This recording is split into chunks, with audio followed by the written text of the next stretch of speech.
Good morning student, myself Alan Meena, government PG college Dausa, BSc part second electronics के अंतर्गत आज अपना topic है जीनर डायोड।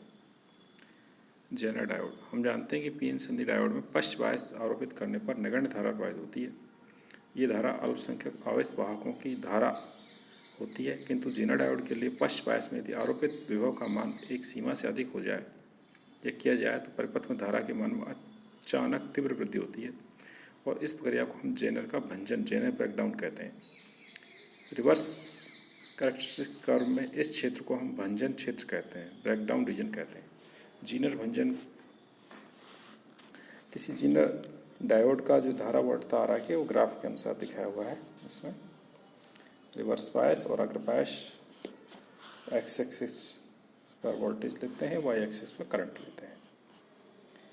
जब पीएन जंक्शन पर रिवर्स बायस या रिवर्स विभव आरोपित करते हैं तो एक निश्चित उत्क्रम वोल्टता पर जीनर भंग की प्रक्रिया होती है, जैसा कि डायग्राम में दिखाया गया है। रिवर्स वोल्टेज जिस पर जेनर भंजन की प्रक्रिया होती है उसे हम जीनर वोल्टेज कहते हैं। डायग्राम के अनुसार जीनर वोल्टता का मान लगभग अचर रहते हुए रिवर्स धारा आई मैक्सिमम के मान में वृद्धि होती है। चूँकि धारा के परिवर्तन के साथ जीनर वोल्टता अचर रहती है, अतः जीनर डायोड के उपयोग से शक्ति प्रदायक की निर्गत वोल्टता का स्थायीकरण किया जाता है। प्रत्येक जीनर डायोड की संरचना के अनुसार एक सुरक्षित अधिकतम तीव्र उत्क्रम धारा आई मैक्सिमम ही डायोड में से प्रवाहित की जा सकती है। इससे अधिक धारा होने पर डायोड स्थायी रूप से खराब हो जाता है। जीनर संधि के लिए रिवर्स बायस की स्थिति 0 = VR = VZ तक डायोड का पश्चगतिक प्रतिरोध लगभग RR होता है, क्योंकि डेल्टा IR नगण्य है, परंतु VR > VZ हो जाता है तो डायोड का उत्क्रम प्रतिरोध शून्य हो जाता है और डेल्टा VR = 0। डायोड के सिरों पर उत्क्रम वोल्टता VZ से अधिक हो नहीं सकती, क्योंकि जीनर भंजन सुरक्षित और उत्क्रमणीय है। अतः इस स्थिति का उपयोग हम जीनर द्वारा वोल्टता नियमन प्राप्त करने के लिए करते हैं। जीनर डायोड का प्रतीक चिन्ह, जीनर डायोड का विद्युत परिपथ प्रतीक चिन्ह दिखाया गया है इसमें डायग्राम के अनुसार। Voltage regulation using a zener diode. Zener diode का उपयोग कर वोल्टता नियमन के परिपथ दिखाए गए हैं। परिपथ के निवेश में शक्ति प्रदायक से प्राप्त अनियमित वोल्टता आरोपित की थी, जिसके कारण कुल धारा में कमी अथवा वृद्धि होती है। परिपथ में उसी के संगत धारा में कमी अथवा वृद्धि अपेक्षित है, परंतु लोड में धारा का मान निश्चित बना रहना चाहिए। डायग्राम्स दिखाए गए हैं। जीनर डायोड लगाया हुआ है, नियमित वोल्टता है और निवेशी वोल्टता है।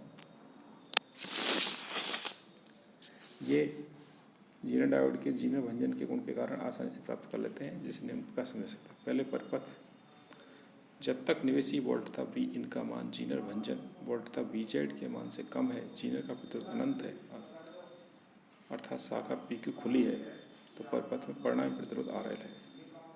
यही एकमात्र प्रतिरोध है। अतः निर्गत वोल्टता V input = IRL, चूँकि एक प्रतिरोध RS भी लगा है। में निर्गत वोल्टता V input upon RL + RS × RL Vin, परंतु दोनों ही स्थितियों में अभी जेनर डायोड कोई प्रभाव नहीं डाल रहा है। यदि निवेशी वोल्टता में अनियमित परिवर्तन या फ्लक्चुएशंस हैं तो निर्गत वोल्टता में ज्यों के त्यों उपस्थित होंगे। अतः जेनर डायोड को वोल्टता नियामक की तरफ प्रयुक्त करने के लिए प्रथम अनुबंध है, निवेशी वोल्टता जीनर भंग वोल्टता से अधिक होनी चाहिए, यानी कि V input > VZ। V input > VZ है। परिपथ में जीनर सक्रिय है और इसका बहुत अच्छा प्रभाव पड़ता है, क्योंकि बिंदु PQ और CT के मध्य विभवांतर VZ ही रहेगा। अतः लोड प्रतिरोध में इतनी ही धारा IL बहेगी, जिससे RL = VZ हो जाए। शेष धारा जीनर में प्रवाहित होगी। चूँकि इस धारा घटक के लिए जीनर का उत्क्रम गतिक प्रतिरोध शून्य है, अतः V input > VZ रहते हुए निवेशी वोल्टता बढ़े और कम हो, जिसके कारण जीनर में प्रवाहित धारा बढ़े अथवा कम हो, तो जीनर के सिरों PQ और CT की वोल्टता स्तर ही बनी रहेगी। चित्र का भाग ए भी धारा आई मिनिमम के आई मैक्सिमम वोल्टता VZ है। यही वोल्टता नियमन है। उपरोक्त कथनों को गणित रूप में निम्न प्रकार से व्यक्त किया जा सकता है। V input > VZ, V output = IL, RI = VZ। Load धारा IL = VZ/RL, IZ = Vin - VZ/RL। Zener diode की वोल्टता नियामक की तरफ प्रयुक्त करने का द्वितीय अनुबंध है। सदैव जीनर धारा अधिकतम अनुमत जीनर धारा से कम होनी चाहिए, अर्थात I Z is less than equal to I Z maximum. अधिकतर हम इसे सुरक्षित रूप से कार्य करना पसंद करते हैं, इसलिए आई जेड को आई जेड मैक्सिमम से 20% से अधिक नहीं होने देते। इस विवेचना से स्पष्ट है कि आई जेड में वृद्धि दो कारण से हो सकती है, तो निवेशी वोल्टता वी में वृद्धि से, और दूसरा इसका कारक पर हमारा अधिक नियंत्रण नहीं है, लोड प्रतिरोध आर एल के मान में कमी से। इससे सुरक्षा की दृष्टि से, क्योंकि हमने एक प्रतिरोध आर एस स्थायी रूप से आर एल के श्रेणी क्रम में संबंधित कर लिया है, यह प्रतिरोध जीर्ण धारा को आई मैक्सिमम से कम रखने में उपयोगी है। तो लोड धारा और जीर्ण धारा के समीकरण नियम, I is equal to V in upon R S plus R L, V output is equal to R L plus V into V N R S plus R L, V output less than V Z, V output is equal to V Z R L into V in R S plus R L greater than V Z. इस स्थिति में Zener diode में प्रवाहित धारा होगी आई Z is equal to I minus I L V in upon R S plus R L minus V Z upon R L. इस प्रकार R S का मान निम्न समीकरण सुन सकता है, R S is equal to V in minus V Z upon I, V in minus V Z upon I L plus 1 to I Z maximum, यहाँ पर I L is equal to V Z upon R L. अधिक वोल्टता नियमन प्राप्त करने के लिए परिपथ में जेनर डायोड के स्थान पर दो जेनर डायोडों का उपयोग किया जा सकता है। इस अवस्था में प्रयुक्त अधिकतम प्रथम डायोड की जेनर व्यंजन वोल्टता द्वितीय डायोड की व्यंजन वोल्टता से अधिक होनी चाहिए।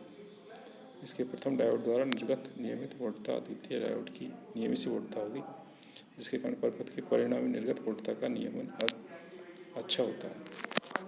विभिन्न जीनर वोल्टता विभिन्न धारा परास के जीनर डायोड उपलब्ध हैं, जिनकी सहायता से वोल्टता स्थायीकरण सुलभता से कर सकते हैं। वोल्टता स्थायी करने के लिए उर्मिका और कम हो जाती है।